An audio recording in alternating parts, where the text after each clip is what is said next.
हमसे कहते हैं इनको मान लो, दिन भर 50 मरतबा सूरती खाएंगे, ये पीर बने हैं, ये इनको मान लो। पूरा इनके पास झाड़ फूक कराने पहुंचा, मेरा बेटा बीमार है, मौलाना साहब दुआ कर देना, पीर साहब बने हैं, दुआ कर देना। मुंह में तंबाकू वाला पान खा रहा, अब दुआ पड़ा, अल्हम्दुलिल्लाह रब्बिल आलमीन अर्रहमानिर मालिक यौमिद्दीन या कर छू छू कुल रब्बिल फलक रब्बिल छू, मुंह में सूरती खाएगा पान खा के, दुआ झाड़ करने। इनको कहते हो इनको मान लो, इनको मान लो। तुम्हारे बाबा तुम्हें नसीब, तुम्हारे पीर तुम्हें नसीब, तुम्हारे ये कठमुल्ला तुम्हें नसीब। अल्लाह की कसम हमारा तो एक ही पीर है, जिस पीर को हम कायनात का इमाम तसव्वुर करते हैं, और जिस पीर से बड़ा कोई पीर नहीं। अपने पीरों को तुमने पीर बनाया है, हम जिस पीर को मानते हैं उसको अल्लाह ने पीर बनाया है। तुम्हारे बनाए हुए पीर गलत हो सकते हैं, अल्लाह का बनाया हुआ पीर कभी गलत नहीं हो सकता है। मेरे भाइयों, जिसको अल्लाह ने बुजुर्ग बनाया हो उससे बड़ा बुजुर्ग कोई हो सकता है? मौलाना जर्जीस को मौलाना मेरे उस्ताद ने बनाया, मेरे माँ बाप ने बनाया, हमको मौलाना मेरे उस्ताद ने बनाया, आपने बना दिया, ये मेरे मौलाना, तुम्हारे मौलाना, ये फिर हम। और दुनिया में जो 4 इमाम आए, माफ़ करना, अल्लाह ने नहीं कहा था कि मैं 4 बुजुर्ग भेजूंगा, ना अल्लाह के नबी ने कुछ पेशीन गोई की। अल्लाह के नबी ने यह तो कहा कि मेरे इंतकाल के बाद क़यामत से पहले 30 झूठे रसूल आएंगे जो रसूल होने का दावा करेंगे, 30 झूठे रसूल आए, ये तो कहा अल्लाह के नबी ने। यह तो कहा कि काना दज्जाल आएगा, वो अपने आप को अल्लाह कहलवाएगा, ये कहा, सब कुछ कहा। लेकिन आप चाहते तो यह भी कह सकते थे कि मेरे इंतकाल के बाद 4 इमाम आएंगे, उनमें से किसी एक इमाम की बात आंख बंद करके मान लेना, तुम जन्नत में चले जाओगे। लेकिन यह नहीं कहा आपने। तो 4 बुजुर्गों को बुजुर्ग हमने और आपने बनाया है। मुहम्मदुर रसूलुल्लाह को बुजुर्ग अल्लाह ने बनाया है। हम जिसको बुजुर्ग बनाए हैं वो गलत हो सकते हैं, उनसे गलती हो सकती है, मुहम्मदुर रसूलुल्लाह से गलती नहीं हो सकती, क्योंकि अल्लाह ने बुजुर्ग बनाया है, अल्लाह ने, और हुई है ऐसी गलतियां। एक वाक़या सुना दूं। हजरत उस्मान गनी के पास एक मसला आया, सुनिए, बहुत प्यारा वाक़या है। उस्मान गनी के पास एक मसला आया, एक शख्स आया, कहता लगा अमीरुल मोमिनीन उस्मान गनी से। हजरत उमर इस दुनिया से जा चुके, उस्मान गनी खलीफा हैं। क्या कहता है? अमीरुल मोमिनीन, मेरी शादी को 6 महीने हो गए हैं। हजरत उस्मान ने कहा अल्लाह बरकत दे। कहा पहले सुनो तो, बरकत की दुआ पहले ही देने लगे, पहले सुनिए ना। कहा क्यों, शादी हुई है और 6 महीने हो गए तो बरकत की दुआ दे रहा हूँ। अरे पहले सुनिए ना अमीरुल मोमिनीन, बच्चा कितने महीने के बाद होना चाहिए शादी के? शादी के 9 महीने के बाद बच्चा होता है। अच्छा, तो अमीरुल मोमिनीन ये बताइए कि मेरी शादी को तो अभी 6 ही महीने हुए हैं और मेरी बीवी ने बच्चा पैदा कर दिया, तो ये बच्चा मेरा माना जाएगा या नाजायज? हजरत उस्मान गनी कहने लगे 6 महीने में बच्चा हो गया? हाँ, नाजायज, हराम। इसका मतलब तुम्हारी बीवी पहले से जिनाकार थी, कहीं इससे मुंह काला पहले किया है। यही तो मैं पूछने आया हूं, क्या होगा? जिस दिन उसने मसला पूछा वो जुमेरात का दिन था। हजरत उस्मान गनी ने जुमे के दिन उसके कत्ल का हुक्म नाफिज कर दिया। मिंबर पर खड़े होकर हजरत उस्मान ने कहा यह आदमी कल मेरे पास मसला पूछने आया था और इसने मसला पूछते हुए कहा कि मेरी शादी को 6 ही महीने हुए और 6 महीने ही में मेरी बीवी ने बच्चा पैदा कर दिया। सुनिए लोगों, 6 महीने में शादी के बाद अगर कोई बच्चा पैदा होता है तो वो हराम है, वो नाजायज बच्चा है, लिहाजा इसकी बीवी बदचलन मानी जाएगी और अगले जुमे को इसकी बीवी को संसार कर दिया जाएगा, पत्थरों से मार मार के हलाक कर दिया जाएगा। जुमे की नमाज खत्म हो गई, उस्मान गनी ने सलाम फेर दिया, अस्सलामु अलैकुम वरहमतुल्लाह, अस्सलामु अलैकुम वरहमतुल्लाह। जैसे ही सलाम फेरा हजरत अली खड़े हो जाते हैं और कहते हैं लोगों, कोई भी आदमी अभी उठ कर नहीं जाएगा, हमारे अमीर ने, अमीरुल मोमिनीन ने गलत मसला बता दिया है, शायद उनको जानकारी नहीं है। हजरत अली मुसल्ले पर जाते हैं और लोगों से मुखातब होते हैं। इन्होंने कहा 6 महीने के बाद जो बच्चा पैदा होगा, 6 महीने के बाद जो बच्चा पैदा हुआ वो हराम है, वो नाजायज़ है, वो गलत है, और उसको औरत को संसार कर देने का, पत्थरों से मार देने का भी हुक्म जारी कर दिया। गलत है आपका जवाब, आपका मसला। उस्मान गनी कहते हैं अली आप हमारी बात को गलत कह रहे हैं। कहा जी हाँ, आपकी बात को गलत कह रहा हूं। क्या अल्लाह के नबी के ज़माने में किसी औरत ने 6 महीने में बच्चा पैदा किया है? हज़रत अली कहते नहीं। क्या अल्लाह के नबी ने यह कहा है कि 6 महीने के बाद जो बच्चा पैदा होगा वो हलाल होगा? अल्लाह के हज़रत अली ने कहा खुलकर तो ये बात भी अल्लाह के नबी ने नहीं कही है, फिर तुम कैसे कह रहे हो कि वो बच्चा जायज़ है, नाजायज़ नहीं है? हज़रत अली ने कहा अमीरुल मोमिनीन क्या आप कुरान नहीं पढ़ते हैं?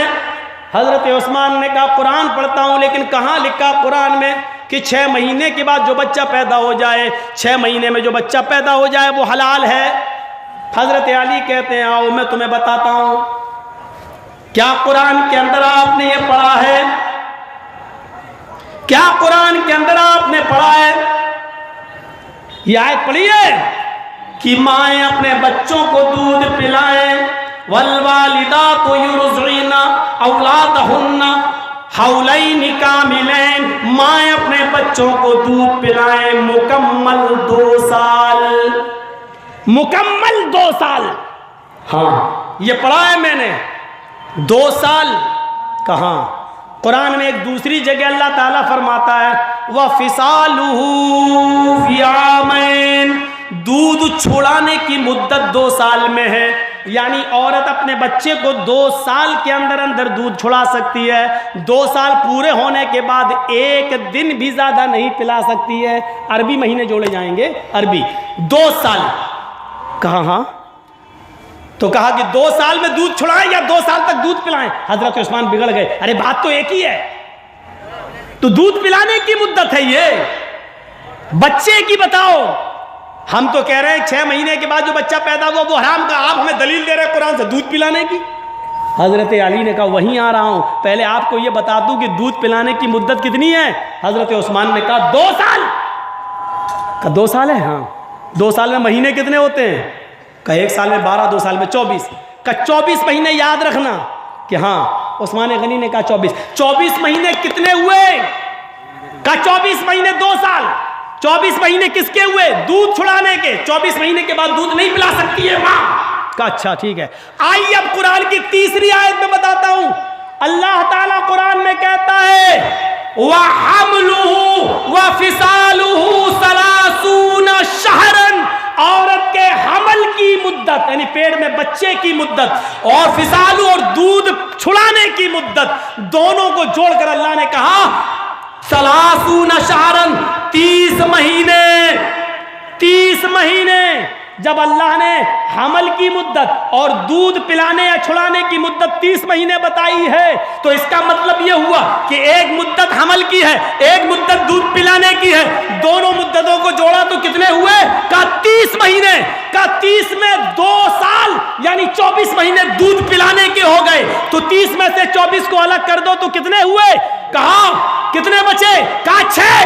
कहा ये 6 महीने हमल की मुद्दत हुई कुरान की रोशनी में, यानी औरत 6 महीने के बाद भी बच्चा पैदा कर सकती है। कुरान कह रहा है ये भी हमल माना जाएगा और ये औरत की हमल की अकल्ल मुद्दत है। उस्मान तौबा कीजिए, एक औरत को कत्ल का हुक्म नाफिज कर दिया आपने, अपने जुमले वापस लीजिए। कुरान की रोशनी में औरत 6 महीने के बाद भी बच्चा पैदा कर सकती है और ये बच्चा जायज माना जाएगा, ये बच्चा हलाल माना जाएगा, ये बच्चा सही माना जाएगा। ये उस आदमी का बच्चा है क्योंकि 6 महीने से पहले पैदा नहीं हुआ, 6 महीने के बाद पैदा हुआ है। हजरत उस्मान दोबारा मिंबर पे खड़े होते हैं और कहते हैं आय अल्लाह, अगर आज इस मस्जिद के अंदर अली ना होते तो मैं कातिल हो जाता, एक औरत के कत्ल का हुक्म नाफिज कर देने वाला कातिल बन जाता। मेरे भाइयों, बड़े बड़ों से गलती हुई है, हजरत उस्मान गनी जैसों से गलती हो गई है, लेकिन हमारे इमाम और बुजुर्गों से गलती नहीं हो सकती है। इसीलिए मैंने कहा कि बुजुर्ग जो होते हैं उनको हमने और आपने बुजुर्ग बनाया है और मोहम्मद रसूलुल्लाह को अल्लाह ने बुजुर्ग बनाया है। जिसको अल्लाह बुजुर्ग बनाए उससे गलती नहीं होती है और अल्लाह ने जिसको बुजुर्ग नहीं बनाया वो मासूम अनिल खता नहीं है। हमसे आपसे सबसे गलती हो सकती है, सबसे गलतियां और खामियां हो सकती हैं। तो मेरे प्यारे साथियों, ये चीज़ हमें अपने जहन में रखना चाहिए और याद रखना चाहिए। तो ये थे जनाब मोहम्मद रसूलुल्लाह, खूबसूरती इतनी ज़्यादा। और एक मंत्र और, शरम शुरुधारी सदूषका उच्चलापी लिंगच्छेदीन सर्व बच्चों मतो मम्मा मुस्लिम संस्कारा। राजा भोज ने बताया हिंदुस्तान में भारत में आने के बाद भारतवासियों, आखिरी नबी से कल्कि से मैं मिल के आया हूं, उसके मानने वाले बहुत जल्दी भारत में आएंगे। अंतिम ऋषि के मानने वाले जब भारत में आ जाएं तो उनकी पहचान देखना, शर्म शुरुधारी, लंबी दाढ़ी रखेंगे लेकिन दाढ़ी में गांठ नहीं लगाएंगे। बहुत से हिंदुओं को देखा होगा आपने, दाढ़ी लंबी हो जाती गांठ लगा लेते हैं, सब मोड़ लेते हैं और उसको सुखा लेते हैं, ऐसा लगता है जैसे नारियल का गुच्छा, नारियल सूखा हुआ नारियल का गुच्छा, तो ऐसे बना लेते हैं। तो लंबी दाढ़ी रखेंगे लेकिन दाढ़ी में गांठ नहीं लगाएंगे। सदूषका, सर के अगर बाल छीलेंगे सारे के सारे, अगर सब बाल कटाएंगे छीलेंगे तो टिक्की नहीं रखेंगे। ये चोटी, हमारे हिंदू भाई बहुत से पूरे बाल काटते हैं, इतना छोड़ देते हैं, क्या कहते हैं वो, शंकर जी की चोटी से गंगा जमुना निकली है, ये छोड़ देते हैं। तो वो लंबी दाढ़ी रखेंगे, दाढ़ी में गांठ नहीं लगाएंगे, सर के सारे बाल छिलाएंगे, चोटी नहीं रखेंगे। उच्चालापी, ऊंचे स्वर में वो जबान से बुलाएंगे, यानी मंदिरों में घंटा नहीं बजाएंगे बल्कि जबान से पुकारेंगे, अर्थात अजान देने वाले होंगे, जबान से बुलाएंगे अल्लाहु अकबर अल्लाहु अकबर, वो जबान से बुलाएंगे। उच्चालापी, ऊंचे स्वर में आलाप करेंगे। लिंग छेदीन, और सब की सब खतना कराने वाले होंगे, सब के सब खतना कराने वाले होंगे। और उनकी सबसे बड़ी विशेषता ये होगी, सर्वभक्षो मतो मम्मा, वो सब कुछ खाएंगे, शाकाहारी भी होंगे मांसाहारी भी होंगे, वो सब्जी भी खाएंगे और गोश्त भी खाएंगे, लेकिन हर जानवर नहीं खाएंगे। बिना कौलन चपशबश तेषाम, उस वक्त तक वो जानवर का गोश्त नहीं खाएंगे, मीट नहीं खाएंगे, जब तक कि उस जानवर पर कौल न पढ़ लिया जाए, मंत्र न पढ़ लिया जाए, बिस्मिल्लाह अल्लाहु अकबर न कह दिया जाए, उस वक्त तक उस जानवर को वो शुद्ध नहीं करेंगे, हलाल नहीं मानेंगे। वो उस जानवर का मीट खाएंगे जिसको मंत्र के जरिए शुद्ध किया गया हो, यानी बिस्मिल्लाह अल्लाहु अकबर कहकर ज़िबा किया गया हो। अब क्या रह गया है? एक दिन योगी जी मुझे अपने पास बिठा लेना, मैं हिंदी में समझा दूंगा उनको, ये मंत्र हैं। अब बताओ मुसलमान कैसे लग रहे हैं तुम्हें, अब बताओ। लेकिन योगी जी बुलाएंगे ही नहीं, उनका धर्म भ्रष्ट हो जाएगा हमसे मिलने के। ऐसे धर्मों का कोई हिसाब है जो हमसे मिलने से भ्रष्ट हो जाए? बहुत से लोगों के निकाह बड़े कमज़ोर होते हैं। हमारे यहाँ एक मौलवी आया, उसने कह दिया, जिसने मौलवी जर्जीस का तकरीर सुनी उसके निकाह टूट गए। तो एक मौलाना आया, वो कहने लगा कि जिसने तकरीर सुनी है मौलाना जर्जीस की, वो दोबारा हमसे निकाह पढ़वाए। अब वहाँ एक आदमी गया, कहता मौलाना साहब मेरा निकाह पढ़ा दीजिए, हम तो सुने आए थे तकरीर। मौलाना बैठ, पहले सुन लेते बाद में कहते निकाह पढ़ाओ, अल्हम्दुलिल्लाह नाम तो पूरा निकाह कबूल किया, हाँ जा हो गया। एक सर फिरा भी पहुँच गया, कहने लगा मौलाना साहब मेरा भी निकाह टूट गया, मैं भी सुने आया था। बैठ, उसने पढ़ा दिया कि कबूल किया, कहाँ? अच्छा एक बात बताओ मौलाना साहब, मैंने तकरीर तो बहुत पहले सुनी थी मौलाना जर्जीस की, 3-4 साल पहले, निकाह आपने आज पढ़ाया है, तो बीवी आज ना हलाल हुई कहाँ? और इससे पहले जो हम अपनी बीवी से मिल चुके और 2 बच्चे पैदा हो गए, वो बच्चे हलाल हैं कि हरामी? कमीना कहीं का, आ गया मेरा इम्तहान है, उसको भगा दिया। अरे उसका जवाब दो ना, वो बच्चे हलाल हैं कि हरामी? एक ने तो बड़ी अजीब बात कह दी, बड़ी अजीब। एक आदमी वो कहने लगा कि तुम अपनी बीवी का हलाला करो, फिर मौलाना जर्जीस की तकरीर सुन के आया। वो कहने लगा हलाला क्या होता है? कहा कि तू अपनी बीवी का निकाह एक रात के लिए किसी दूसरे मर्द के साथ कर, फिर वो तलाक देगा सुबह होकर, फिर 3-4 महीने के बाद इद्दत पूरी करने के बाद फिर तुम उससे निकाह कर लेना, तुम्हारे लिए हलाल हो जाएगी। वो कहने लगा साहब मेरी बीवी तो नहीं मानेगी, वो तो पक्की वहाबी है, अहले हदीस घर की है। अच्छा, और फिर ऐसा आदमी मिलेगा कौन मौलाना साहब? मान लो हो सकता है निकाह कर ले, कल तलाक ना दे तो मौलाना पगड़ी वाले थे, कहने लगे अगर शक है कि तलाक नहीं देगा तो घबराओ नहीं, मेरे साथ कर दो आज की रात निकाह। मैं तो सुबह जाऊंगा, कल तलाक दे दूंगा मैं। अब इसकी खोपड़ी तो भ्रष्ट थी। हाँ, इनसे ज़्यादा ईमानदार कौन मिलेगा, सबके सामने वादा कर रहा है, चलो इन्हीं से कर देते निकाह। अब औरत तो भाई हदीस घर में आया, कहने लगा मौलाना साहब अपनी बीवी से कि तुम्हें हलाला कराना पड़ेगा। वो जानती सब थी, मेरी तकरीरें सुनती है तो वो जानेगी नहीं। कहती हलाला क्या होता है? क्या तुम्हें एक रात के लिए दूसरे मौलवी से निकाह करना पड़ेगा, दूसरे से निकाह करना पड़ेगा। क्या शर्म नहीं आती तुम्हें? बीवी हूँ आपकी, हैं? मरते अब कब्र की मिट्टी देखना पसंद कर लूँगी, दूसरे मर्द का चेहरा नहीं, और तुम कैसे हो एक रात के लिए दूसरे के पास भेज रहे हो? कि देख निकाह तो तेरा टूट गया है, निकाह करना पड़ेगा, हमने बहुत अच्छे मौलाना ढूंढ लिए। क्या कौन? तो वो जो आए थे जिन्होंने बुला उनको। औरत बोली बुला उनको, मैं उनसे कुछ बात पूछूंगी। मौलाना साहब आए कि चलो देख भी लेंगे कैसी है शक्ल सूरत की, और बात भी कर लेंगे।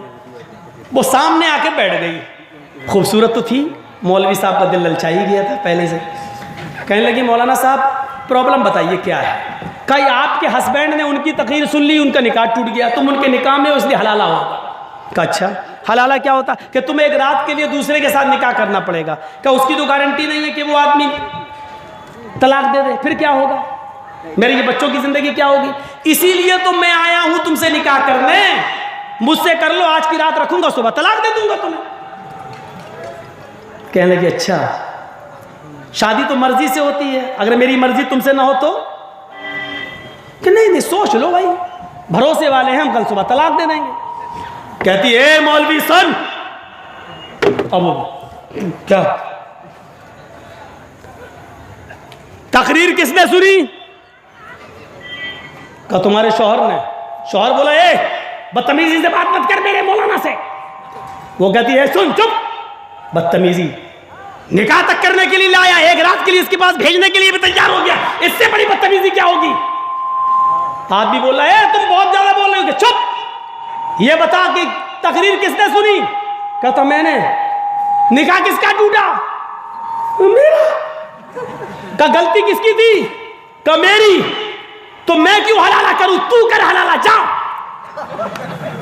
आदमी कहता मैं किसके साथ करूं? का इसी सांड के साथ करने जो आया हुआ है, मेरा क्यों करा रहा है? मैं तो घर में बैठी थी, मैंने थोड़ी तकरीर सुनी है, तूने सुनी, तू करा हलाला। मौलवी चप्पल उठा के भागा, सकती मैं इसके साथ करूंगा। वो भागा सीधे, कहता बड़ी खतरनाक है, और दूसरे दिन तकरीर करता है कि किसी अहले हदीस घर में शादी मत करना, उनकी बकरियां भी अहले हदीस होती हैं। ये हालात हैं, ये हालात। इन मौलवियों को शर्म नहीं आती? बाकायदा बोर्ड लगे हुए हलाला सेंटर, जिनकी औरतों को तलाक हो गई है परेशान न हो, 20 साल से लेके 80 साल तक के मौलवी यहाँ मौजूद हैं हलाला करने के लिए। अरे उसका नाम रख दो किराए के सांड, यहाँ तैयार है। ये किराए के सांड है, इसका नाम होना चाहिए हरामा सेंटर, नाम रखा गया हलाला सेंटर। शर्म आनी चाहिए, शर्म। मेरे भाइयों, बातें जज्बाती भी हो गई, कुछ तौहीद पर हुई, कुछ रिसालत पर हुई। कल भी मेरा प्रोग्राम है, 1:30 बजने वाला है। 11:25 से मैंने बोलना शुरू किया, 11 और 1:25 हो गया।